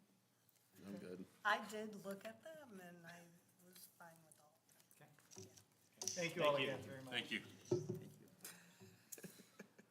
Okay, next up is another favorite aspect of board meetings of mine, and that's when Mike Seppi comes to visit us. So welcome, Mike, the Director of Parkway Rockwood Community Education. Good evening. Thank you for that introduction. Good evening, members of the board, Dr. Marty, Ms. Stover. This too is one of my favorite nights of the year because it's an opportunity to come and talk about all the great things that a whole bunch of people, besides me, get to do or working really hard to do every day to bring opportunities and experiences to Parkway families. And so before I get started, just a couple things. I do want to take an opportunity, Dr. Marty mentioned at the beginning of the meeting, this being School Board Recognition Month. We share that recognition and appreciation in community ed for the school board here in Parkway. We can't do what we do without your ongoing support, and for that we're very appreciative, so thank you so much. I also just want to thank a group, because again, I'm going to share all great things that are happening in community ed. There's a lot of people involved in making that happen, and 3 of them are here tonight. Oh, 2, 1, she stepped out, there she is over there. These are the current members of what we call our community ed leadership team. So these are the folks that help guide all the 300 to 400 staff members a year that provide all these experiences for patrons. So I appreciate all their work as well. Okay, so let's kind of jump into this here. Every year, I have to remember how this works. So I apologize if I take a second. Ooh, is on the, which one? The green one. Oh, that makes sense. Okay, here we go. So some of these slides, if you have seen this presentation before, there's a lot of similarities, just because I think it is important to reiterate every year the why and the how and the what that we do. So on this slide, I just want to call attention to 2 things. This is year 11 of the partnership, hard to believe, but here we are in year 11 already. Very excited about that. And then throughout the presentation tonight, I've added kind of down in the lower right-hand side, I thought it would be interesting just so you could see a variety of different things that happen throughout the year, whether it's youth, families, or adults. So these are just highlighting some of the programs that we have and offer to the community. On this slide, I just want to call attention again, this is kind of the why, and it's really the first bullet point is the why, because the partnership, what community ed is about and what the partnership has allowed us to do is to provide enhanced and expanded opportunities for patrons. And so in the next few slides, as we talk about all the great things that are happening, I can say with certainty that the quality, the value, the extent to which we do these things have been enhanced because of the partnership, which translates in my opinion, to better experiences for the patrons. Lots of numbers on here, won't go through all of them, just want to call out a few things. So as a reminder, when we look at the numbers, so this is, if we look at the top line there, that shows us all of last fiscal year, how many seats were filled. Seats are not unique individuals, seats are seats filled. So I always give the example, if I sign up for a venture club for the entire school year, it's 1 seat. If I take 6 sessions of swim lessons in a row, even though I'm the same child, it's 6 seats because I'm paying for each seat. You'll recall that Community Ed is a self-funded program, so no district taxpayer dollars are involved. All of our costs associated with operating the programs are borne through fees charged to the program participants. I do want to highlight, you will see a little bit of a drop from FY23 to 24, and this kind of comes into play with the total seats filled concept. That second asterisk underneath really explains what happened. You may recall that we have a partnership with Missouri State Parks to operate an outdoor education center located inside Ballard State Park. Towards the end of FY20, in November, let me think backwards here, November of 23, we had our person who runs that facility left. And it took quite a while to replace that person. So as part of that, we kind of had a pause, if you will, in a lot of our programming. And so just as an example, it's not unusual to have a group come out and with 70 kids and stay for 3 or 4 nights. Well, every day those 70 participants are counted. So that's really 210 seats over 3 days. So that number of 5,000 that you see here adds up very quickly when we're talking about the way that the state requires us to count attendances by person by day, not by how many people come in a group regardless of how long they stay. So that number is a little scary than it looks. On the flip side, what I can tell you is that things are going very well. We have fully staffed that facility. We have an outstanding person. Our schedule for this spring is packed, and we are really strong for summer. So you are going to see that number change as we review next year in FY25. I'll just call attention. I'm gonna break these out a little bit more, but I know an important number that you like to always see is how Adventure Club is doing in Parkway, and so I do want to call attention here that we are up. This was as of March 1st, almost 200 children currently active in the program. I'm going to talk a little bit more about that in an upcoming slide about how we've gotten there. So excited to see these numbers. Really great things are happening, and again, we're filling over 40,000 seats per year with youth families and adults coming, choosing to spend their discretionary dollars for these experiences. So we're appreciative of that. Okay, so Adventure Club waitlist. This is always something that, depending on the year, you remember I have stood up here and said we have really long wait lists. I am so pleased to tell you, and this is my 19th year doing this position, I cannot think of a year where we've had a better result with getting kids into Adventure Club than this year. And it's really due to a lot of factors, but mostly the hard work of these guys and all the staff behind them. And so when you look at Parkway Adventure Club, again, as of March 1st, we have approved almost 98% of all contracts that have, this is school year, before and after care, that of interest who want to be in the program. And then you'll just see the comparison. Rockwood is a very similar number. And so why is that happening? What's different this year? I can tell you that we have spent countless hours trying to figure out, it all comes down to staffing. How can we get more staff in to alleviate families off the wait list more quickly? And so the combination of bullet points that you see there is how this is happening. We are having really good progress with hiring this year. We've raised the entry point. Our lowest level position in Adventure Club is now at $15 an hour.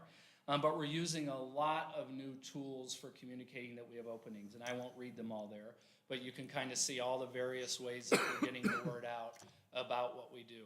That has resulted in, I just looked this morning, we have our first thing that we do, because sometimes a lot of the people that work for Adventure Club, these are very part-time jobs. And so sometimes through a school district, when you apply, the application is designed for a full-time teacher, so it takes a while.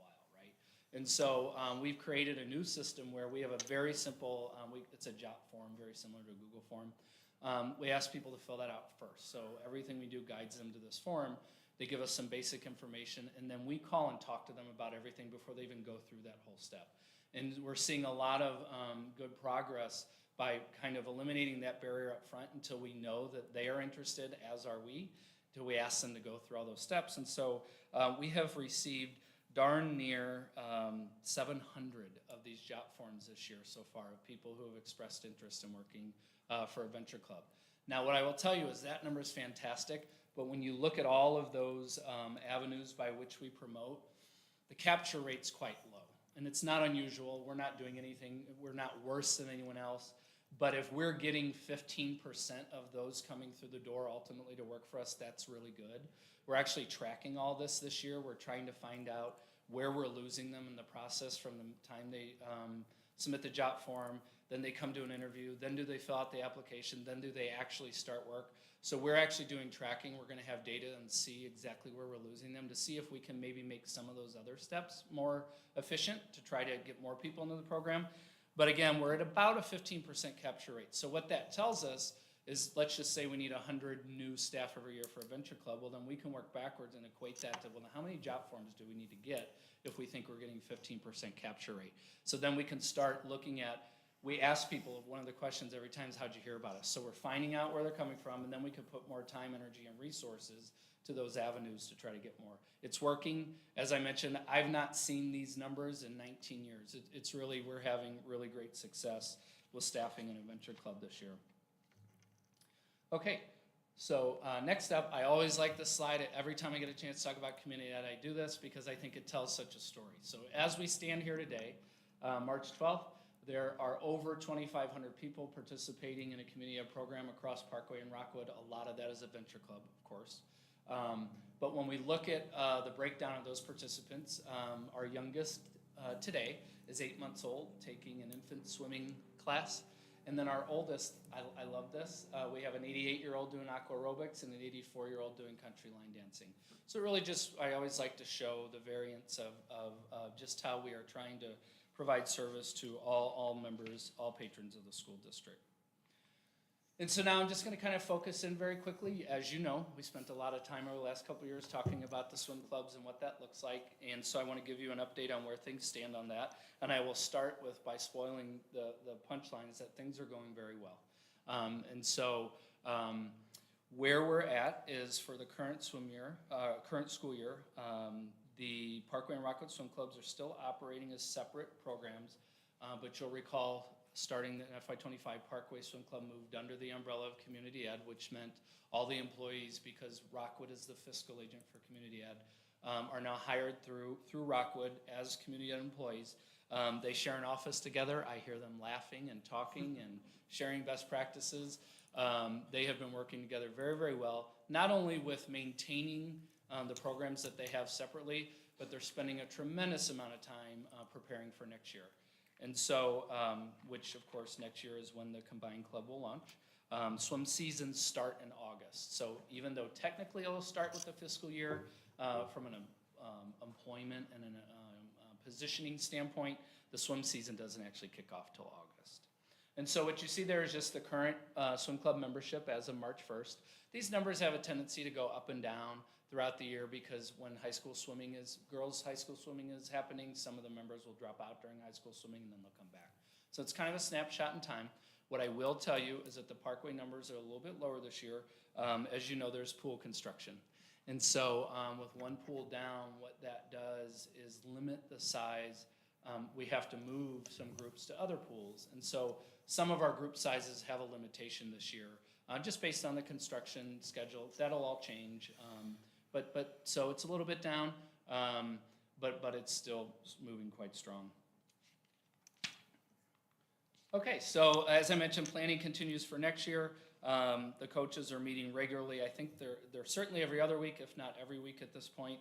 I'm a little bit ahead of myself tonight because if you give us till the end of the month, we're going to have some exciting announcements. We're very close to being able to announce the official name of what this is going to be, what the logos are going to look like. All of that will be coming in the next few weeks. We have been including members from both parent groups in some of the planning sessions, and they've been giving great feedback as well. And we continue to provide updates through the FAQ page that we've created for families, so you're welcome to go on there and check out what's happening. The two parent associations have begun their meetings together. You'll remember they're a booster group, and so they are their own entity. So they are working together, and I've been told, they have shared with me that they've even engaged some legal advice to try to formulate their bylaws and all these things. And so that meeting process has begun, and they have told me things are moving very smoothly. That is their process, so we're here if they need help, but they're leading it. And so this, I did want to just give you a quick update on where we're at with staffing. As you know, all of the employees of both clubs are guaranteed a job next year in the combined club. All full-time employees will have a position. It may not be the position they're in, but they are guaranteed a position. And so what this looks like is we just wrapped up the interview process for who will be the head coach. And I would tell you, except it's not going to the Rockwood Board for approval till the end of March, so I'm not at liberty to say other than we have made a recommendation. Maybe if you ask me offline, I can tell you, but we have made a recommendation that will be approved hopefully at the end of March. We will have an announcement right after that. And so then the next step to that is the head coach will begin the process of filling those full-time jobs and conducting those interviews. And so you can see the timeline and how this is all going to pan out. The goal is May 1st to send the recommendation for board approval for all the other full-time positions, and then we're going to be ready to go come August 2025. So feeling very good about where things stand. We have come a long way. I can tell you, I'm even more convinced how passionate and what quality coaches we have for both clubs. It's going to be great.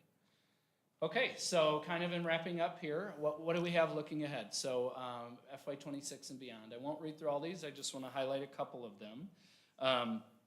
We're focused on continuous improvement in a lot of different ways. In fact, we're focused on continuous improvement so much that we have about 30 people that work in the main community ed office that are all the full-time staff. And everyone in that building serves on one of 3 committees. Those committees are either staffing, how can we not only recruit but retain our staff? Another one is customer experience. How do we make everything we do easier, more convenient, more quality for our customers? And then process. Just because we're doing something one way today doesn't mean it's the right way to do it tomorrow, so we're reviewing how can we make things better. So everyone in the office sits on one of those so that all voices are heard across our programming, operations, and marketing staff. We do anticipate, like year over year from last year to this year, kind of nominal to flat participation levels as we look into FY26. And then I just want to call your attention, I think I mentioned this last year, that we were starting middle school needs assessment. So we're kind of on the tail end of that. We're really excited. We've done a lot of legwork up front, which has resulted in over 50 parents from both Parkway and Rockwood who have expressed interest in being on focus groups. And so the next step in that, we're going to be doing those this spring. And the goal is going to be to start implementing some of the program ideas in the fall. So we're really excited about being able to expand what we're doing for middle school students. And then as I mentioned, the last bullet is we're doing some really great stuff at the Babbler Outdoor Ed Center now that we have our staffing set and ready to go. Okay, here's my last slide before I ask if you have any questions. I would be remiss if I didn't take an opportunity. This is the last time I'll be up here in front of the board with Dr. Marty here. And I do want to share just the magnitude of appreciation that I have for you.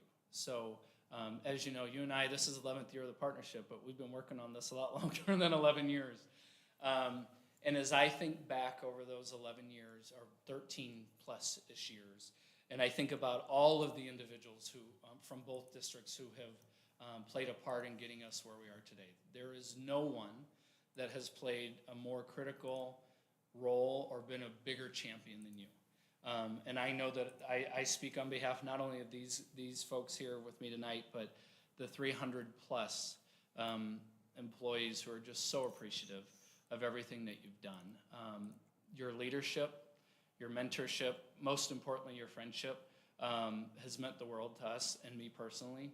And I just want to thank you for everything that you've done for not only me, but for Community Ed and the Parkway and Rockwood communities, because of your support, we've been able to do really great things. So we just appreciate you very much. Well, Mike, I appreciate that so much, but you know how I feel about you. I've shared, in fact, I just was able to contribute to your evaluation. Yes, thank you. Thank you. and I think I think back to when I came and really thought that we could do better, and I tell the story that Paul Tandy and Mark Stockwell came, and they came back and said, I think we should combine with Rockwood, and I go, why would we do that?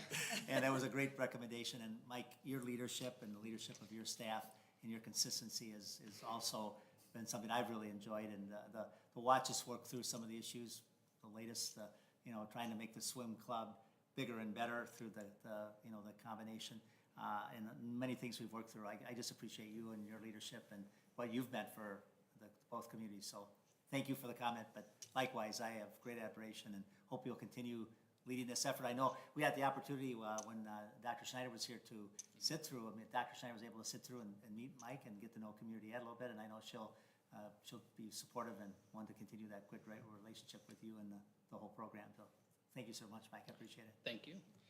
So with that, if there are any questions, I'm happy to try to answer them. Well, I'll say thank you for your 19 years in the same role. I think you've been beat.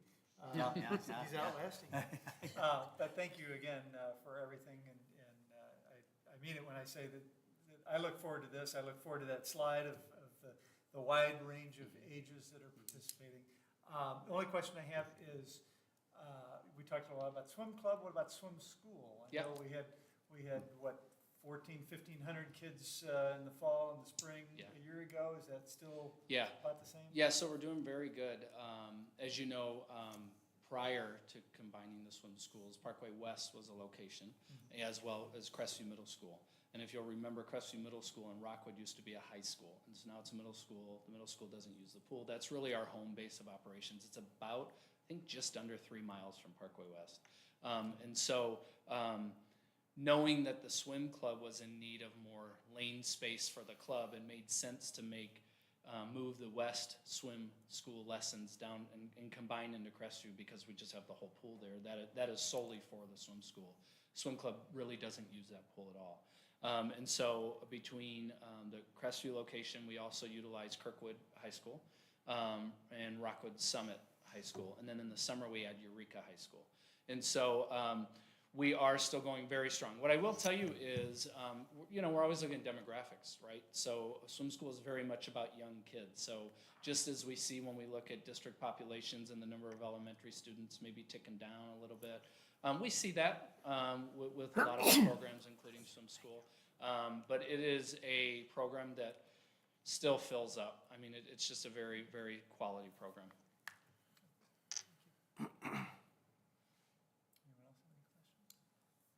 Well, I appreciate your time. Thank you so much. Thank you very much. Thank you.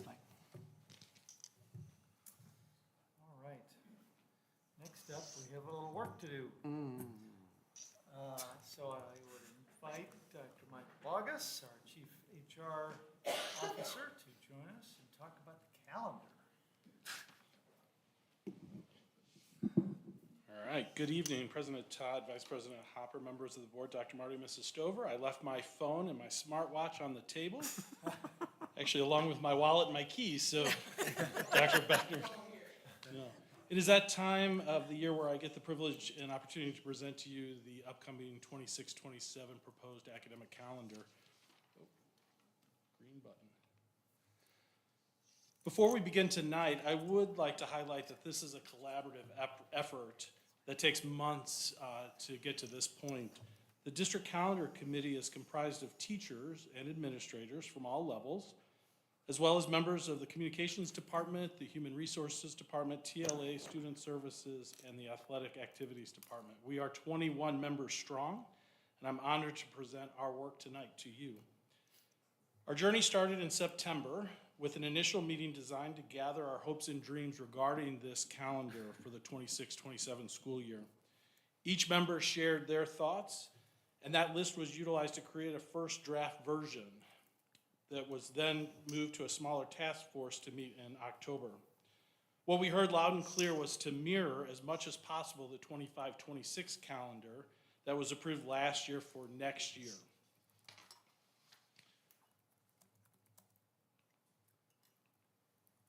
And so let's take a look at a couple of the changes that will occur next year. Must-haves, we will have first semester finals next year before winter break and second semester finals before Memorial Day. And all of our half-day schedules, we will not have an early release, we will have all half-day schedules for professional development and records day. The committee wanted us to continue that for the 26-27 calendar. Items to also continue, per the direction of the board several years ago, we were asked that students not attend school on election day, leaving those days as full-day professional development days. We also will continue to look at having a fall break. And after long conversations with teachers, we learned that it was okay to have uneven semesters. Also starting next year, we'll be in session with students on Good Friday. And per the request of PNEA, the desire to have teacher self-directed days before school begins for classroom preparations were also asked to continue. The item that we need to fix was next year we do start on a Monday. It was the only thing that we could not fix for the 25-26 calendar. And so those were our task force recommendations to move forward in the collection of this calendar. Another item I want to highlight is Missouri State Statute 171.031, which is where we are required by the board to prepare a calendar with minimum terms, opening dates, and exceptions. Number 2 is most relevant for us in this conversation, as it reads, each local school district may set its opening date each year, which date shall be no earlier than 14 calendar days prior to the first Monday in September. The reason I bring this up is for the 26-27 calendar, Labor Day is the last date possible for the first month, or first Monday of the month, which is the 7th. You will see how this complicates several of our conversations later in this presentation. But tackling this challenge, the entire committee was able to reconvene in January to review and make a decision on the final draft that was completed in February for me to present tonight. So to begin, this proposal meets the PNEA agreement of 191 teacher workdays as well as 174 student contact days. For this proposal, our scheduled academic hours are 1,080.2553, which is over the state minimum requirement of 1,044 hours. Per DESI guidelines, hours of snow day makeup must be built into the calendar, and we have done that. Since 21-22 school year, the district has communicated our action plan of taking the first 3 snow days as traditional snow days if needed, allowing students and staff to enjoy time with their families and decompress. After the 3 traditional snow days, the district will utilize our approved AMI plan, alternative method of instruction, to conduct virtual learning. AMI allows us 36 hours for virtual learning. While this slide displays a lot of information, I'd like to highlight a couple of things. First and most importantly, I'm pleased to announce that for the 26-27 school year calendar, we were able to accomplish all the items that I discussed on slide 3. We will have finals before winter break. We will have half-day schedules. We will have a fall break. And we will start school on Tuesday with students. This is a huge undertaking with more details later in the presentation, but something the committee is very proud of. Second, you will notice that the approved records days for teachers per the PNEA agreements are provided. We have to provide a half day for all teachers at the end of first and third quarters, and a day and a half given at the end of each semester, which is quarters 2 and 4 for records days. Third, teachers shared in the PNEA survey that they wanted more days at the beginning of the school year for classroom preparation. 2 teacher work days were added on Friday, August 14th, and Monday, August 24th. Teachers will report to those assigned work locations on those days as they are reserved for their self-directed work in buildings. As a result, the first day of school for students will be Tuesday, August 25th. Finally, on this slide, school will be in session on March 26th, which is Good Friday. While we recognize that next year will be the first year we will be in school on this date and the potential substitute concerns, PNEA has agreed to assist with the message of staff attendance on that day. So number of days of students in session per semester, this is where state statute 171 comes into play. First quarter will have 38 days. Second quarter will have 42 days, giving semester 1 a total of 80 days. Third quarter will have 45 days, and fourth quarter will have 49 days, giving second semester a total of 94 days. Ironically, this is the exact opposite of our current school year. 92 days for first semester and 82 days for second semester. Through conversations, ultimately, the committee decided that this year's challenge of Labor Day should not offset the benefits of having high school finals before winter break. As I shared earlier, dismissal times for this year's calendar, 26-27, will again stay with half-day schedules. The half-day schedule starting next year will allow for the 3-hour window of extra time utilized for building professional development, 1 hour, and 2 hours of PLC work for teachers.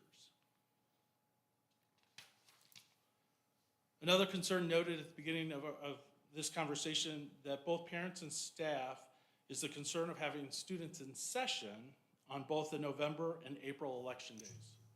The main concern relates to the large number of buildings that are utilized for election day. and the multiple people entering schools these days.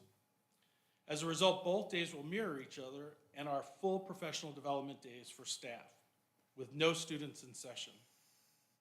Linked to the November 3rd election day is a no school for staff and students on November 2nd, which has been labeled our fall break.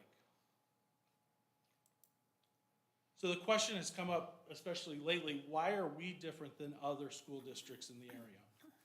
One of the things that Parkway believes is the use of professional development throughout the school year in the form of half-days and full days. Within this system, Parkway has 7 half-days plus 4 full days of development. The half-days on the right side, as displayed on the screen, are all fall on Wednesday except 2. January 14th and February 11th are on Thursdays. January 14th is linked to Martin Luther King Jr. weekend, and February 11th is linked to the President's Day weekend.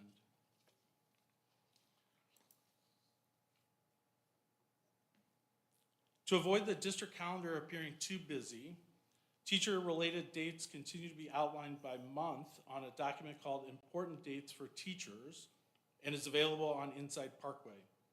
To assist all staff, there will be 2 links at the bottom of the page.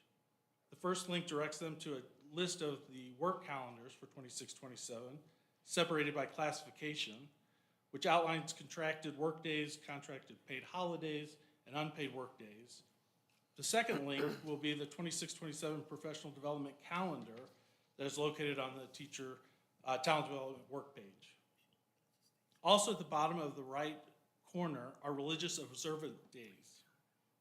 These are highlighted as the district is asking that no events, testing, or work projects are due on those dates. Before I conclude, I do want to highlight the Parkway West High English Department, as they did not go unnoticed for me, as for last year's Halloween contest, they dressed up as the school calendar.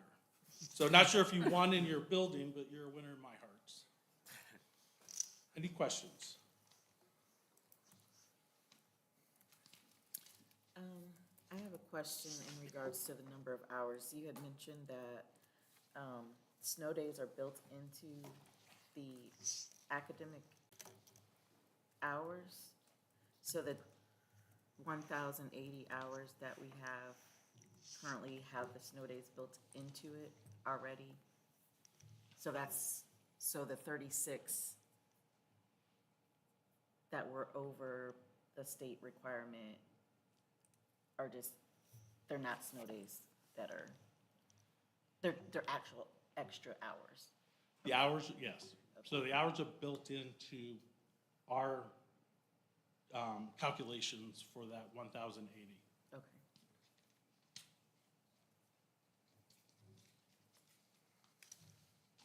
I'll just say my annual complaint that the statute was put in place not for educational purposes, and we must react to it, so. Imagine they're going to war with the Missouri legislature. I put that slide in for you. Mike, That's a tough one, starting the 25th. You know, I think one of the things that we came to realize, and I think Mike would agree, that we were concerned about the balance of semesters. But I think one of the things that I know, Mike, you shared, is that the realization was that during the second semester is where we more often do have snow days and interferences. It's also some testing. Correct. Map testing. So having more days second semester may be worthy of consideration. I think that's the committee kind of came to that conclusion, right? Yeah, the teachers did not see it as an issue. Yeah. one question that I have, we may have discussed this previously, but just to refresh my memory. So like this year, our snow days came right after our winter break that was 2 weeks long. Has there been discussion or conversation around the idea that, okay, if we've got, because the whole idea of taking traditional snow days was so that for refresh and relaxation. Well, we've already had refresh and relaxation for 2 weeks. And so is there conversation about perhaps the idea that if that happens again, that we would go into AMI days rather than make those consistent work, snow days right after a big break like that. Yeah, I think this year was an anomaly for sure. We had the snow days right after winter break, and we had a snow day after a long weekend. And so when you look at that, planning purposes, I think, is the main concern. So when you look at planning and for both the teachers and for parents, having those first 3 days be traditional snow days is helpful for the planning, especially for our teachers and our students, for AMI, for computers and other items for them at home. We did talk about the ability to try to see if we can change that and look at it differently. Some districts do AMI first, and then once they're through their AMI, they do their traditional snow days, if they have any, and then after that, they'll do the makeup hours, as Tiffany was sharing. For our conversation, we kept going around the table talking about how it was just beneficial to do the 3 days up front, because when we go back and look at historically, they've not fallen like they have this year, right after winter break. Of course, we can't adjust the weather that comes as we see in St. Louis, but we kind of just came to the conclusion that it was better to stay this course, because it has been historically what we have done. And this, again, year being an anomaly for the right after winter break to have a storm to continue our longer winter break. Well, and with finals, as I think about it, with finals being right before winter break, you haven't really gotten into anything yet. And then this gives them time to not be interrupted, I guess, with a snow day if, we're in the crux of education and academics and testing and things like that. And as I shared last year, for next year's calendar, to have finals before winter break is a wonderful change for our students and staff. And so hopefully we normally see the weather the second half of the year, but in Missouri, you just never know. As Dr. Marty mentioned earlier, we have 2-ish days of AMI left if we needed to use them for the remainder of this year. And then again, we have built-in hours to cover us for the 36 hours before we'd have to start making up days.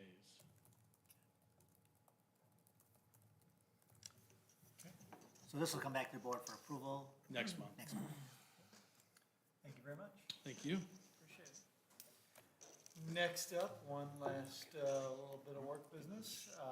So if we could invite Dr. Tiffany Holman-Bess and Dr. Kevin Beckner to join us.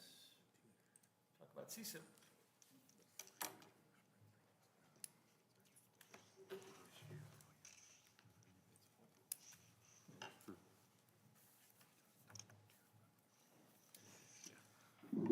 Good evening again. We will not be before you long. You did have a folder on your chair. It just has some collateral in that for our work session this evening. And so as we prepare for the development of our 25-26 CSIP, we thought it was really important that you knew how we were doing on this year CSIP. So if you recall, we have 3 areas, focus areas for our CSIP: student success in school, student success in life and beyond, and resources for student success. There is what we call a fancy Gantt chart, or that colorful chart in the left-hand pocket, if you're curious about what's happening over the next 5 years. But tonight, our conversation is focused on where we are right now for the 24-25 school year. So we're going to talk about the 3 focus areas centered around our work this year, so that you know how we are informing our next steps as we develop the comprehensive school improvement plan for the 25-26 school year. So focus area 1 is all about our student success in school, and those of you who I know, I believe all of you were in attendance at our State of the District meeting. Much of this information was presented at that time as well. We have 3 goals within this area: 1 around achievement, 1 around equity, 1 around student well-being. In the area of achievement, we are using our NWEA assessment to measure our students' achievement. We don't use MAP only because it's a one-time-a-year assessment, whereas NWEA gives us 3 points in the year to check in on our student achievement. Our goal this year, we set at 80% in ELA and at 78% in math. As of our winter assessment, we're not quite there, though we do have a couple months of learning still to hopefully achieve that goal with our students. We set this goal around both achievement and growth. That is achievement. When we look at growth, the average for all students is always 50%. Just statistically, that's where they set it. So we wanted to aim a little higher than that. We set those goals at 52%. We actually, from fall to winter, already met both of those growth goals, which is certainly good news and something to celebrate for our students in both ELA and math. We also have a goal around reducing our disparities between students in the state-defined student group and all students. This is certainly a ongoing and continuous problem and challenge for us and how to address. It doesn't show very well, but those numbers are slightly closing, but nowhere near fast enough for us to celebrate any kind of significant achievement yet in this area. We also are looking at our student well-being, and we've got some great areas to celebrate, which are just on the screen. Things like people feel treated fairly by school employees, or I get the help I need at school. These are all 90+% of positive responses from our community and our students, which is great. Or at elementary, the things that I'm learning in school are important to me, and teachers care about me. These are all really wonderful things that support our students' well-being, but we also do have some areas of growth here. For example, in our secondary schools, fewer than 7 out of 10 of our students say that students at their school care for one another. So certainly an area that we can look to improve. Or at elementary, that I get to do the same things as other kids in my school. We're at 81% on that particular question. Focus area 2 is about connecting students to that real world learning and things beyond school. So we have 3 areas within focus area 2, and that's real world and relevance, how we're personalizing for students, and how we're meeting our vision for a learner. In this area, we want each student to connect to those real world experiences. We want each student to experience various pathways and pacing, and then again to achieve those 4 areas listed in our vision for a learner.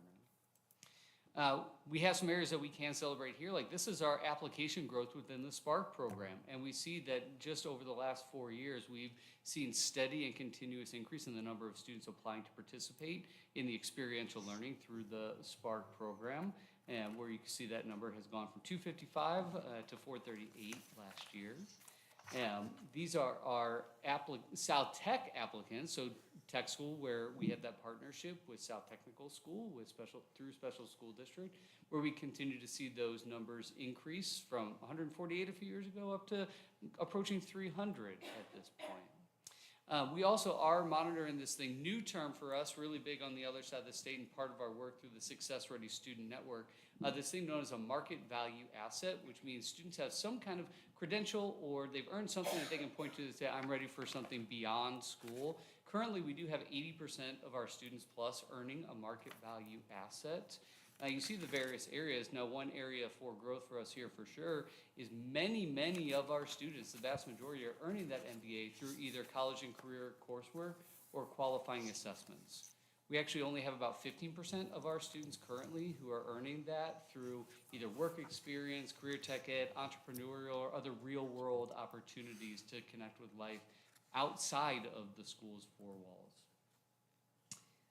So the future, some things that we have planned is we're trying to increase that 15% so that we can get more of our students connected with real world learning opportunities where they can access careers and pathways that are really going to put them on a path to be successful once they leave us, and make sure that we align those middle and high school experiences, because right now we're very heavy on the high school experience for sure. And Dr. Holman-Best is going to talk about focus area 3.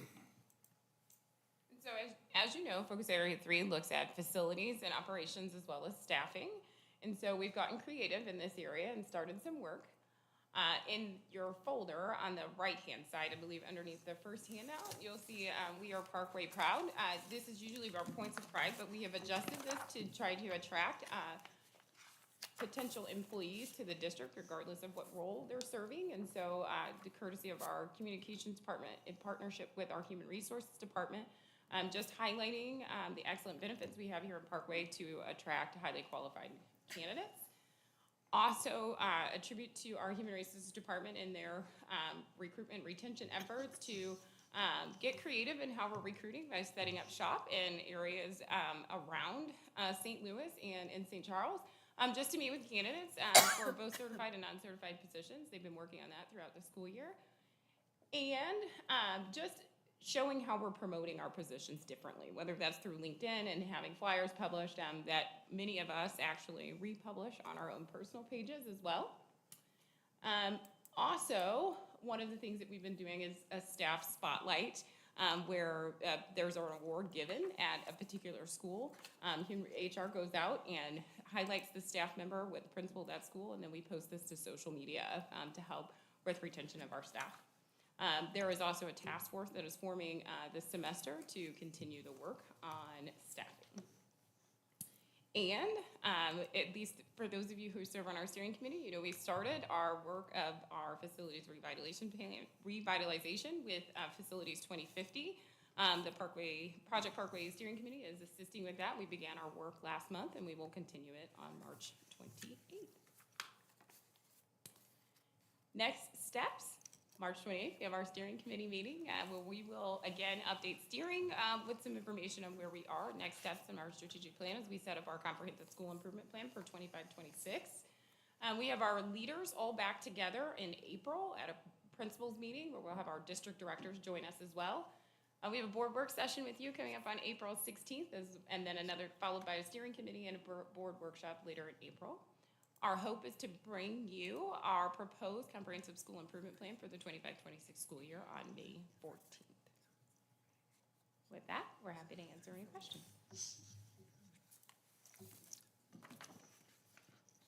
Friday, March 28th? March 24th. March 24th. I am so sorry. That's okay. It's okay. That's wrong. I'm sorry. I think I said the 28th. I don't mind I did. spending time It's with Monday, you, the but not 24th. on a Friday. I am just kidding. We want to hang out with you guys, just try not on Friday. On focus area 1 under well-being, so the survey that you showed, what was the participation rate? Great question. Yeah, I think we'd be happy to get you that data. We don't have it, off the top of our heads.